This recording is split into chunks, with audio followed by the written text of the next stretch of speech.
Hey guys, welcome to Five Star Man Champions live stream. I'm your host, Neil Kennedy. I'm glad you're here, and thank you for being a part. If you're here for the very first time, thank you for being a partner. Thank you for being a champion, and welcome. I'm your host, Neil Kennedy, and what we want to do is we want to help you discover God's original intent in your life, expose the purposes that God has placed within your heart, give you understanding to draw them out so that you can move from passivity to purpose and passionately pursue authentic manhood. So that's what Five Star Man is and what we do, why we exist. Thank you for being a part. All of you regular champions that are here every week, I can't tell you how much I appreciate your faithfulness. Couple of things that happened this last weekend. We had Heart Revolution Church launch Five Star Man, had a man camp in San Diego, California. Our friend Mark Prado there is a key leader. And Mark and I have been walking in agreement for several years now, believing God for California. And it's interesting, you know, I have it on my vision board and California was a vital key player in my prayer time. And because of Mark Prado and what God's doing through you, my dear brother, you're opening the door. God is using you. And so October 1st and 2nd, we're going to be out there doing an Empower Summit. We're going to do an Empower Summit at Heart Revolution Church. There'll be some other churches joining us. And hey, you may want to fly out to San Diego and be with us. I would welcome you to do that. So put that down on your calendar, October 1st and 2nd. You're welcome to come. I'd love to have you. You can help me. And we'll have a great time. And so if if you're interested, just put it down in the comments. And by the way, make sure you give me thumbs up, comment, give me a shout out where you're coming from. There's a lot of guys that join. You never say anything. I know you're there. I would love for you to do or say something. I really want to get right into the teaching, but I have to give a shout out to Lawton, Oklahoma, First Assembly of God, who hosted our Empower Summit Friday night, Saturday. We had incredible weekend. Saturday, we had 56 men who stood up and committed to launching groups to reach men. You understand the multiplier effect of that. It's amazing. And really, that's what this is all about. And what I want to get into tonight, we had two powerful services yesterday. And I just really appreciate Pastor Don Barnes and Pastor Gary Pratt and our key leader there, Sam Haubrick, and his partner there, Rodney. And I'm just so thankful for all these brothers. They show me great hospitality, give me honor.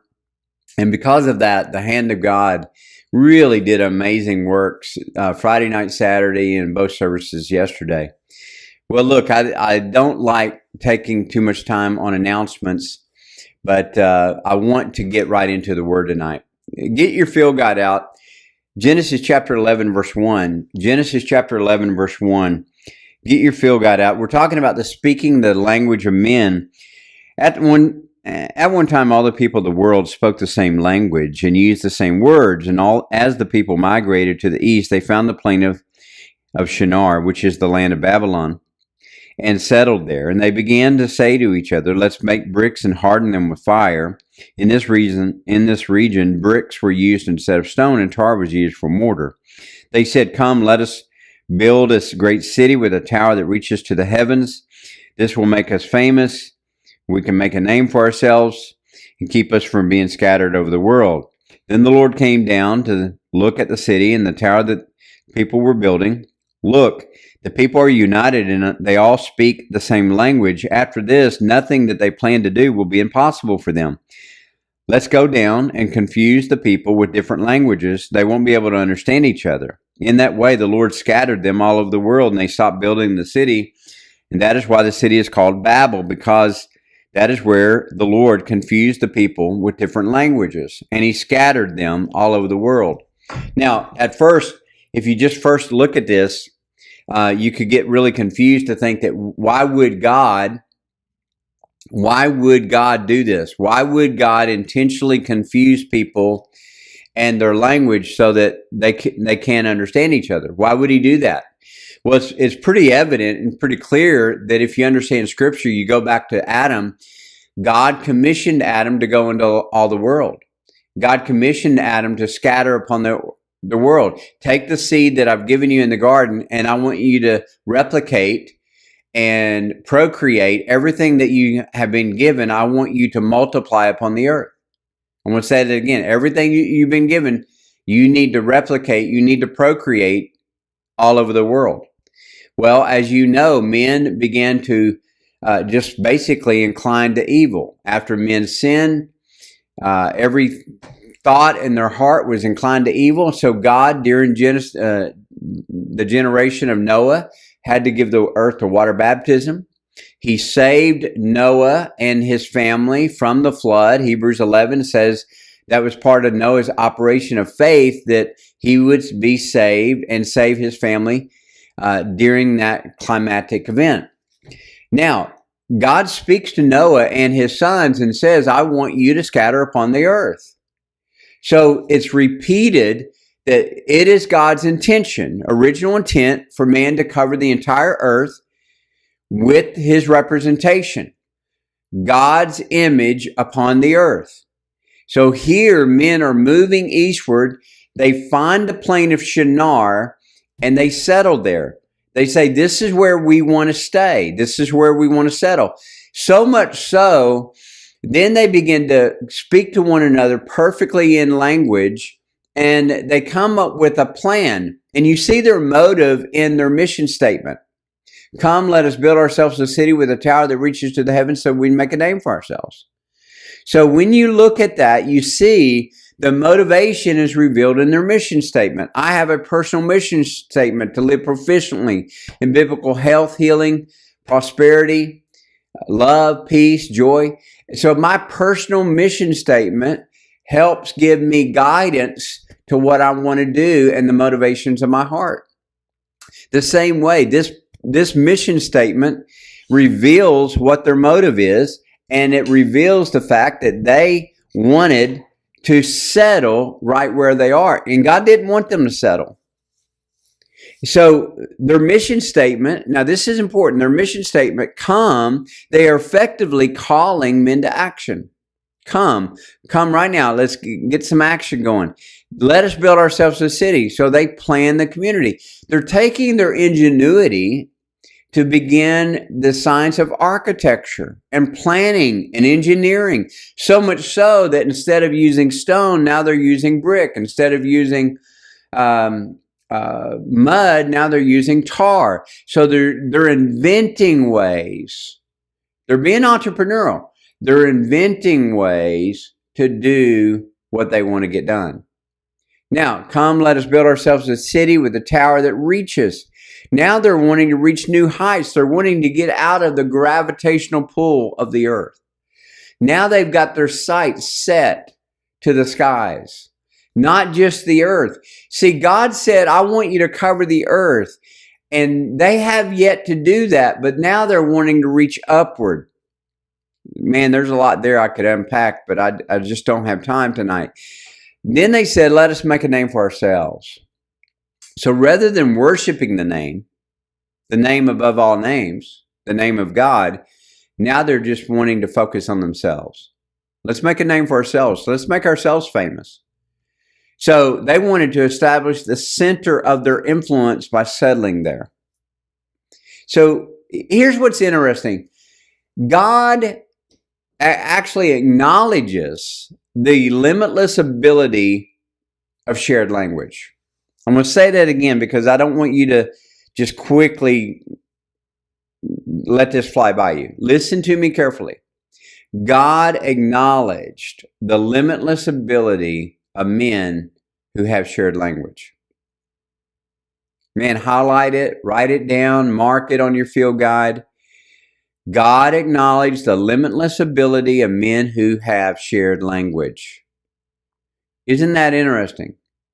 So when men begin to make plans and use their limitless ability to go against the plan of God, the purpose of God, they begin to scheme and make plans. Proverbs 19:21. Write that down. I didn't put it in your notes. Proverbs 19:21 says, men make their plans, but it's God's purpose that prevails. You know, you could look at this scenario and think all of the negative. But what I want you to draw out of this tonight is some of the positives. One of the negatives is this. You're not going to be able to solve the race issue. Guys, listen to me. It's not going to happen. Because what we're trying to do, because the argument of the race issue is only surface level. No one is actually dealing with the matter. No one is dealing with it. No one is actually dealing with the matter. Martin Luther King identified it. He talked about the character of a man. He talked about the character of a heart. But this latest attempt is not a true attempt for unity. It's actually more an attempt to divide. And you're not going to solve the race issue because everyone is being carnal and they're only looking on the surface. They're not looking at the matter. The real matter is when God scattered the people, He did it by breaking down the ability to understand each other. So we don't have a skin issue. We have a speech issue. It's not the skin, it's the speech. We're not understanding one another. My wife and I, and guys, you know, I try to be a good husband. I want to be gallant. I know you do as well. And one of the things that I do to, for my marriage is I choose to sit down with my wife and watch some programs, sometimes Hallmark, and, you know, it's the same movie it's just different actors, same script, they're going to kiss at the last 30 seconds and everything's going to be wonderful. It's the fairy tale romance. I get it. And you know what? If it makes her happy, I'll watch it with her. And, it's so funny. I'll say, I need to go to the restroom. And she'll say, do you want me to pause it? And I'm like, no, you don't need to pause this. You don't need to pause it. I'll catch up. Put down in the chat, say something. If you're watching Hallmark, you get extra man points. But one of the things that we watch together is British shows like Downton Abbey or Podark. And we put subtitles on the screen, and I'm going to tell you why. Because even though they're speaking English, the accent causes us to miss a lot of the dialogue. So rather than saying dynasty, they'll say dynasty. And, things of that nature. So we use subtitles. The reason why is even though they're speaking the same language, they have nuances in their words that we're not hearing. Are you listening to me? We have a lot of people that are speaking the same language, but there's nuances and they're redefining words all the time so that we don't understand each other. And they're intentionally redefining words to lie. That's called mendacity. Are you tracking with me? So what I want you to understand, give me a thumbs up. Give me a shout out right now. I need to see some names popping up here. I need to see that you're getting this. So Proverbs 19:21 says, when men make plans, God's purpose prevails. Here's what I've learned. God is acknowledging the limitless ability of those who have a shared language. So in this case, because they are so committed to go against the plan of God to scatter on the earth and settle, God confuses their language so that they can't understand each other. When you have a plan that goes against the purpose of God, you will enter into confusion. I'm going to say that again. When you have a plan that goes against the purpose of God, you're going to enter into confusion. Listen, if you're confused about something right now, I'm going to tell you something. There's something that's going on. Your plan is resisting God's purpose for your life. I know that I may have just spoken a word to you. Some of you right now, some of you may be dating a woman that's not right for you. and there's confusion, and it's just not working right because you're trying to make something happen that's not a good fit. And you're dedicating yourself to something that's not dedicated to you. And you're going to have to be really careful. Whether I've done that, and early in my life, and as an adult male, I had a relationship that I wanted her to fit the mode, and she was not a fit. Good girl, God bless her. But thank God that through the course of events, God gave me the woman that He meant for me, but because I was committed to do His purpose and not just make somebody fit my plan. I don't know why I got off on that, but this is important. How am I doing on time? I got to get going. So look, here on 5-Star Man, we have language. And one of the things that would help us and accelerate us in reaching more men is understanding our language and giving us the ability to take the limits off by having the same language and clearly communicating. The Apostle Paul said, I pray that I will speak clearly as I should, making the most of the opportunity, and that my conversation is seasoned with salt for those that are hearing from the outside. So here's some language that we use regularly at 5-Star Man that you need to know. Number one, the word authentic. Authentic. To be authentic means to be true to the original intent. Authenticity. That means, guys, we know you are not to be a copy of another type of man. In other words, we're not trying to design you to be a man of God.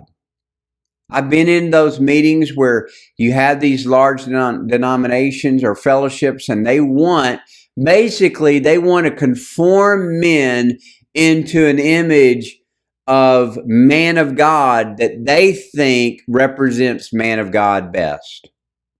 That's not what 5-Star Man does. That's not what we're about. We do not want to try to conform you into what we think a man of God should look like. That's how churches create dress codes. That's how you get into cults that have just an appearance of godliness, but there's no power. Amen. I remember the first time someone said they recognized that I was a minister by the way that I was dressing. And they said, you must be a minister. I said, how did you know that? They said, because the way you're dressed. Well, guys, I went home and burned that outfit. I got rid of that outfit because I don't want to look like that I just fit into this certain mode of what the world sees as a religious icon. That's not my goal in life. I want to be a man, and I want to represent manhood, but I want to do it with authenticity. I don't want to be a copy. John Mason said, you were born an original, don't die a copy. And listen to me.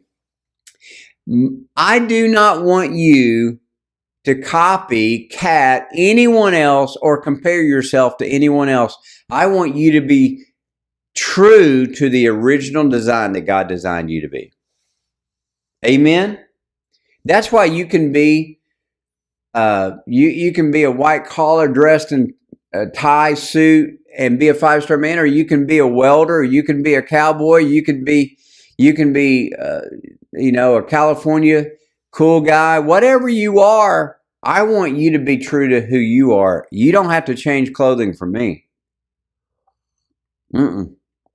Number 2, manhood. Now, who would have thought we would have to define this, but in our day and time, that means a masculine male. This is the word in the Hebrew for ish. It means that you're a masculine male as opposed to a woman, and that you are a male, that you are a man, and that you have authenticity as a man, and that you are going to be true to the definition that God designed you to be. Number 3, movement. God told me originally to build a movement. He didn't tell me to build a ministry. A movement is different than a ministry. Listen to me. A movement involves you. because a movement is multiple voices speaking the same message to influence culture. So in other words, a movement is you using your voice so that we can raise the volume of this message and speak to this culture with influence. That's why it's very important that you begin to consider yourself the representation of Five Star Man. I'm not the representation. I am a representation, but I'm not the representation. You are as vital to this movement as I am. What good is this if it just stays with me? What good is that? Guys, there's a number of other things I can go and do. I don't want to do it. I want to fulfill God's purpose and His calling on this movement, and that requires me giving you the message of Five Star Man so that you can begin to speak it. And then the term Five Star Man. Where did the term Five Star Man come from? Five Star Man came out of the exploration of what are the true original purposes designed by God that reside within the heart of a man. Remember, the heart of a man is a seat of purpose, seat of appetite, seat of passions, and seat of courage. And so the purposes reside within your heart. Five Star Man is categorized 5 categories of purpose. There's different words like priest and citizen and champion and gallant and valiant, warrior, businessman, father, progenitor, procreator. I mean, there's a lot of words, but we put them in, and you can put them all in 5 categories. One is every man has a spirit of adventure. That means that you have adventure within you. You live to take a risk. In fact, when you settle down is when you give up your purpose. I saw my grandfather, who was a strong man. He was a strong man, not because he worked out in the gym. He was a strong man because he worked. He was built. He was just a strong man. He had muscle, triceps, and it was all from working in the factory. But when he was 62 years of age, he sat down in that Lazy Boy recliner, one of the worst inventions known to mankind. He sat down in that Lazy Boy, and he became lazy, and he morphed into that to the point where his knees wouldn't work. He had to rock to gain the momentum to stand up and lean on a cave and shuffle into the kitchen to get his pork chops. You can't know how frustrated I was to see the man that I admired to be so strong give up life. And he was more frustrated with himself than I was. And that's not the design of God. David left the field of contest, and he sat on the balcony of boredom and gave his eyes over to Bathsheba and sinned against God because he belonged on the field. He was a warrior. He belonged in the battle, but he gave it all up because some of his counselors thought he was too precious and didn't want him to get hurt. Anyone that's counseling you not to get hurt is not your friend. Number 2, entrepreneurial. That means that, now this word means to procreate. It means that you take and you produce commerce, you produce industry, you produce a business. And you're an entrepreneur whether you know it or not. You can be trading your gift for a salary, and you have a cap on that. You have a floor and a ceiling. But what you want to do is you want to be entrepreneurial where there's no floor or no, yeah, you have the risk of not having a floor, but you have the reward of not having a ceiling. God has an economy within you. In other words, He put a deposit, He put a gift. Listen to me. He put a gift within you. And when you sharpen that gift, you fan that gift, you can use that gift as a commodity of exchange so that you have enough to meet your needs, grant the desires of your family, and finance your purpose. God made you to be gallant. That means that you're going to be warrior. That means you're going to be valiant. It means that you're going to be a champion. It means that you're going to be a man who relates to women honorably. treating all women with respect and dignity and honor. Listen, we wouldn't be able to have the problems that we're having in society with toxic masculinity if men would be authentic and be gallant. Treating older women as our mother, younger women as our daughter, our peers as our sister. Now, I know you've heard all of this, but this is important. We use the term faithful to describe a man that is faith-filled, a man who is faithful to his calling, faithful to walk with God, faithful to turn his commute into communion, faithful to live for God, faithful to this word, faithful to get into the word, faithful to take the daily champion every day and study the word, study wisdom, apply that, teach it to our family. And then you want to be significant. One thing about 5-star man is to be philanthropic means to love mankind. One thing about being a 5-star man, it simply means this. It means that you're not living to succeed. You're living to be significant. Now, let me just say this. When you're living, you can't define success because success can only be defined by you. That's why success can't be generally understood, because success means something individually. Only you can define what was success for you. But watch this. Significance means what you've done for others. It can only be measured by others. You cannot measure your significance. You can measure your success, but you cannot measure your significance. It requires other people to measure your significance. God didn't call you to succeed. He called you to be significant. So those are the 5 passions. Every single one of them live within you, are motivated, they're deep within you. And you, remember what Jesus said in John 7? Out of your belly will flow rivers. See, these are rivers that flow out of your life.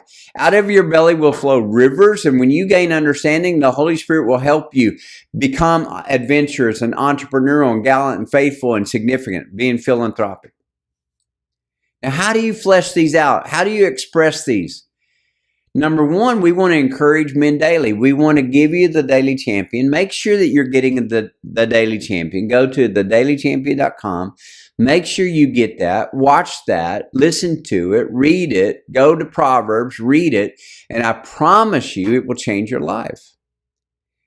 Hebrews chapter 3 says, as long as it's called today, encourage one another so that men are not hardened by sin's deception. I got to wrap this up. I got 2 minutes. And number 2, engage. That's what we're doing right now. I'm engaging you. Here's what we're going to do. Next week, I'm going to show you how you are going to be a minister of 5-star men. You say, wait a minute, I'm not a minister. No, well, what I mean by that is I want you to be empowered to start groups to reach men. And we'll talk more about excursions, encounters, and empowers and exploits. There's some pretty amazing things happening right now. Some pretty cool things. I can't tell you everything right now. And really, I don't want to do it publicly. I don't want to do it on this. We're going to figure out a way. Probably, I'm going to invite you to a private Zoom meeting to where we can have some interaction. But I don't want this on the public platform of some of the things that we're going to do. In fact, I'm just going to go ahead and commit. I'm going to do a Zoom meeting. So we have video interplay, and it's going to be private, invitation. And so we're going to plan that out in the next week or 2. But here's what I want you to do tonight. I want you to pray. I want you to believe God. I want you to ask God right now, how can we, as a movement, go to the next level? We can do it by speaking the same language together. Take some time and review these notes. I said some things tonight that is more important than I didn't pause enough to let it sink in. So take the time to review these notes, go back to them and look at them. I got to go. I got to honor my time, got to honor my commitment, my word to you. So Until then, until next week, I will see you, and I look forward to it. God bless you. See you next time, guys. Hey, thanks for being here.